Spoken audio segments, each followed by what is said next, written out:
Saudara-saudari, marilah kita mendengarkan renungan dengan judul Menjadi Seperti Anak Kecil,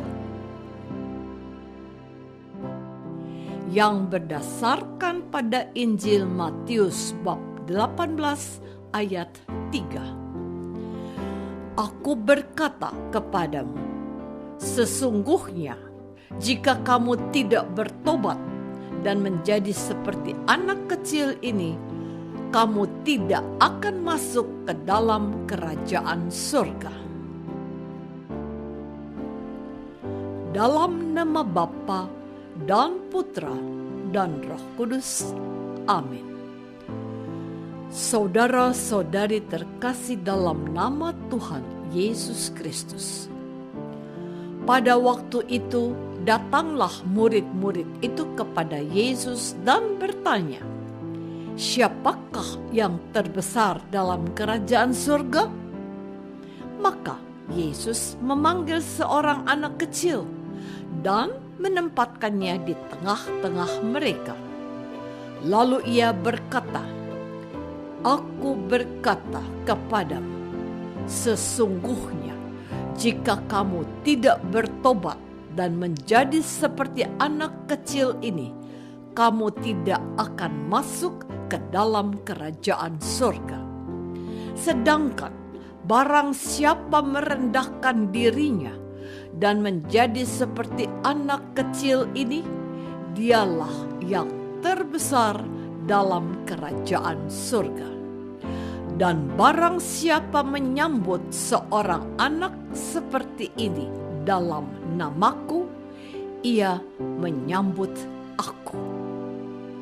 Hari ini, Yesus mengingatkan kita bahwa untuk dapat memasuki kerajaan surga, kita harus bertobat dan menjadi seperti anak kecil. Bertobat berarti kembali kepada Bapa setelah meninggalkannya melalui perbuatan-perbuatan dosa kita. Hidup terpisah dari Tuhan, kita tidak berdaya. Tidak berdaya itulah salah satu ciri anak kecil. Hidupnya bergantung pada orang tuanya, pada ayah dan ibunya. Seorang anak kecil tidak bisa berbuat apa-apa. Yesus menghendaki agar kita belajar dari kehidupan anak kecil. Sikap ketergantungan dan ketidakberdayaan tanpa Tuhan, itulah syarat untuk dapat masuk dalam kerajaan surga. Saudara-saudari terkasih, anak kecil yang polos dan murni sangat menyenangkan orang tuanya. Sikap ketergantungan dan ketidakberdayaan tanpa Tuhan, itulah yang Tuhan inginkan dari kita sebagai syarat untuk dapat masuk dalam kerajaan-Nya.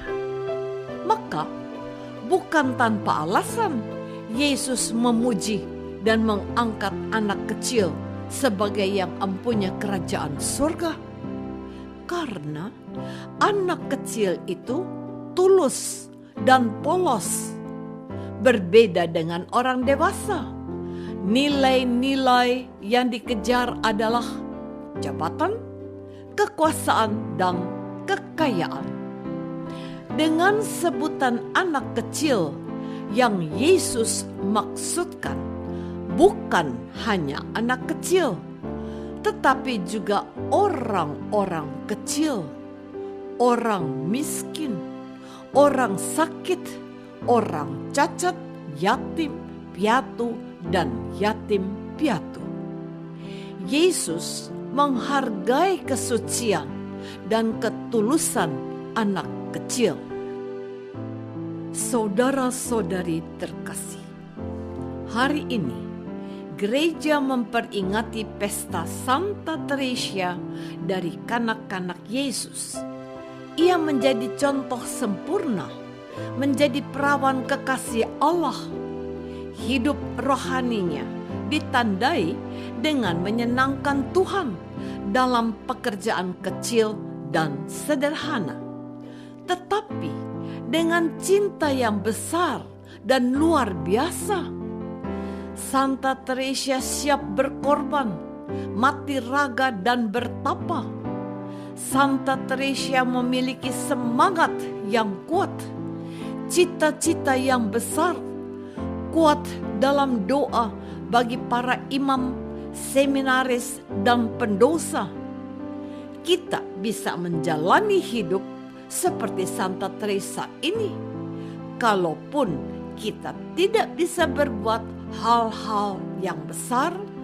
Buatlah hal-hal yang kecil tetapi dengan hati dan cinta besar. Saudara-saudari terkasih, Santa Teresa mengakui keinginannya hanya untuk menyenangkan Tuhan saja, tekun dan setia melakukan segalanya, termasuk hal-hal yang tidak terkenal dan terpandang demi bertambahnya kemuliaan Tuhan. Adakah sikap-sikap yang diteladankan oleh Santa Teresa itu nyata dalam hidup kita sehari-hari? Santa Teresa telah memberi teladan kepada kita dengan hidup rajin berdoa. Pada bulan Oktober, gereja menjadikan sebagai bulan Rosario.